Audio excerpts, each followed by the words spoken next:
Helicopter safety. The pilot is in charge. Your pilot is the authority on safety procedures regarding helicopter travel. Listen to the pilot's directions. If your pilot says it is time to go, stop what you're doing and head to the landing site. Helicopter safety rules.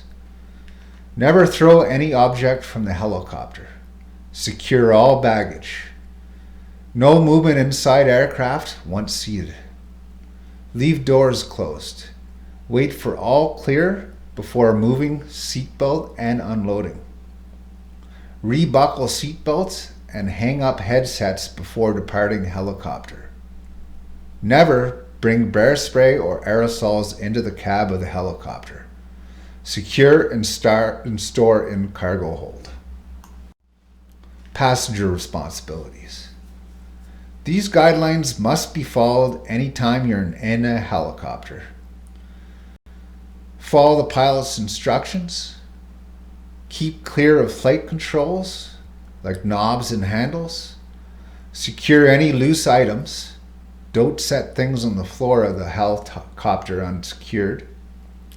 Once seated, do not move around unless directed by the pilot. Ensure your seatbelt is securely fastened. Unbuckle it only when directed to do so. Communications responsibilities. As a passenger, you may have communications through a headset and microphone connected to the intercommunication system. Even if you're not connected to the ICS, you should be part of the team by being observant and relaying information that is important. Working around helicopters. Stay clear of the landing area during approach and departure of aircraft. Always remain in view of the pilot. Maintain eye contact with the pilot. Secure all boxes and objects, both empty and full, outside of the landing zone. Remove all debris and other objects to outside of the landing zone and securely tie down. Secure personal equipment. No empty water jugs, loose hats, glasses, or clothing. Close day bags and securely store flagging tape. Always approach or depart from the front and down slope, that is lower side of the aircraft. Never approach the tail section. Keep your head down, approach, and depart from a crouch position. Carry tools and long objects parallel to the ground and never above your head.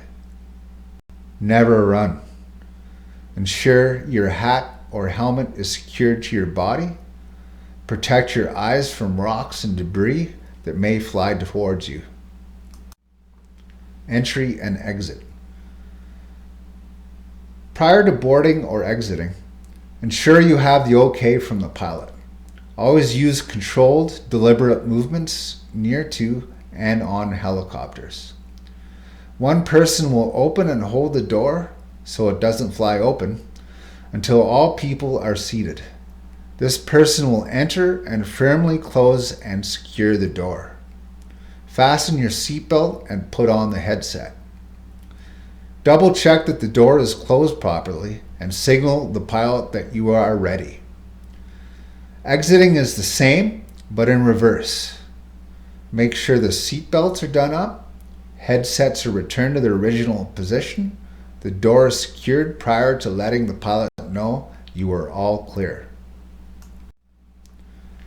The perfect landing site or zone. Ideally, a landing site or zone will be at least 50 by 50 meters. Clear debris including gear, garbage, boxes, tarps, brush or branches, people and vehicles. Marked with paint, flagging, if allowed, or landmarks. Clear from ground to sky without branches or forest canopy. Has someone in charge of the zone communicating with a pilot by radio. Any materials must be stored outside of the 50 by 50 meter landing site and secured with tie downs and multiple heavy logs. If terrain or a helipad does not permit materials to be outside of the landing site, secure with more tie downs and logs so there is no chance material will be blown loose. Location of the material must be communicated to the pilot. What does 50 by 50 meters look like? 50 meters is the length of an Olympic-sized swimming pool. 50 meters is 7 Super Duty F350 pickups long and 19 wide. Try pacing out 50 meters in camp. Your plot cord has a 2 meter marker on it. See how many steps it takes to walk 2 meters, and then take that number of steps 25 times. Or measure what taking a 1 meter step feels like, and then do that 50 times. Garbage transport. When transporting garbage in the helicopter, all boxes will be folded and accorded and folded inside another closed box. A box of folded boxes will not be left unsecured. All plastic and raptors will be tightly secured, sealed, and tied if necessary. When transporting garbage in a cargo net, boxes will lie flat on the net and be secured and ready to sling.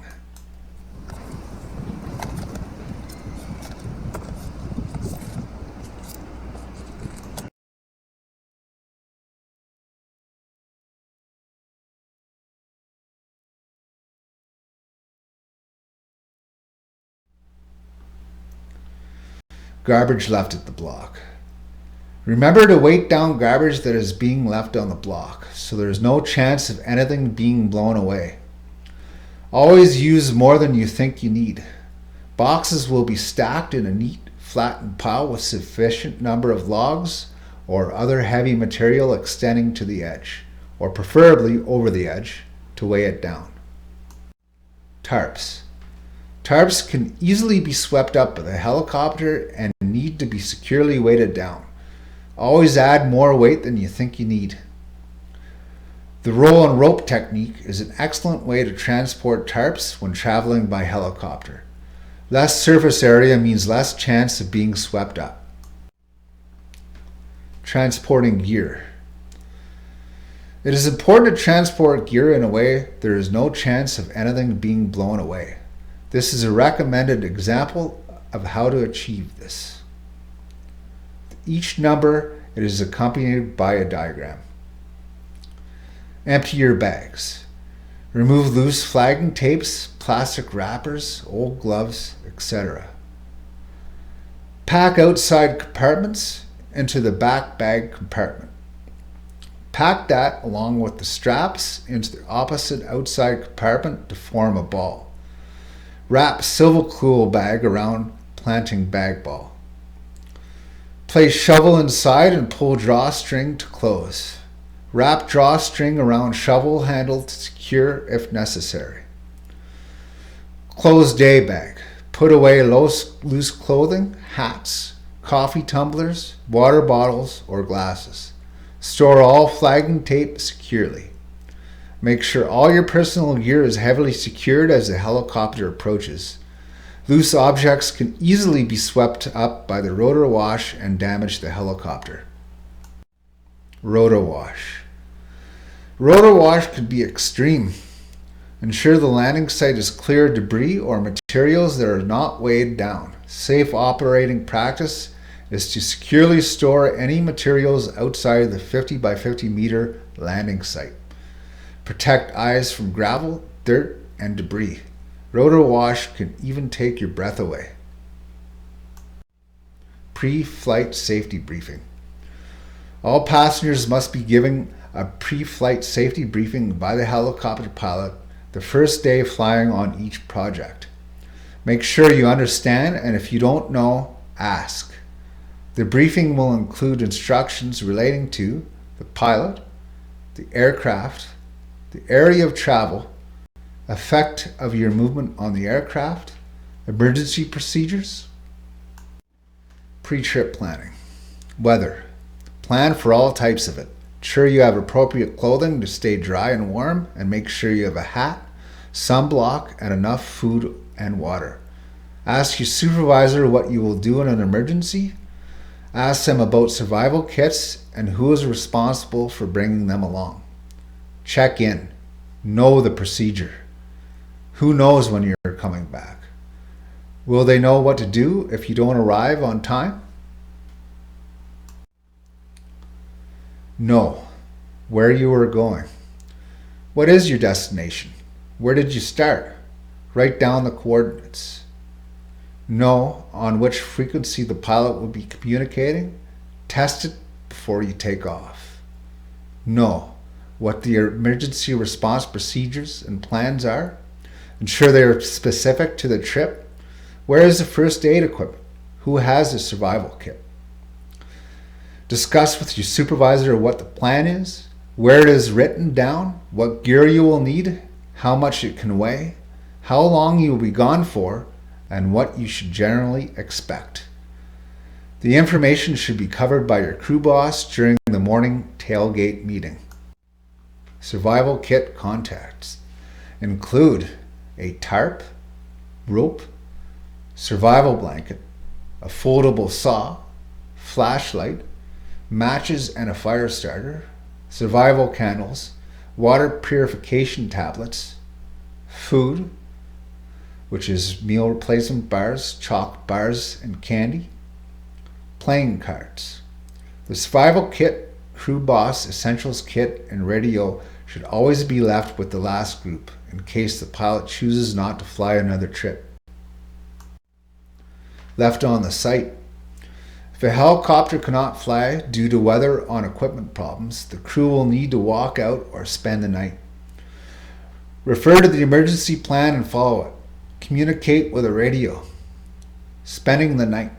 Following the emergency plan with a survival kit and communicate with radio. Walking out.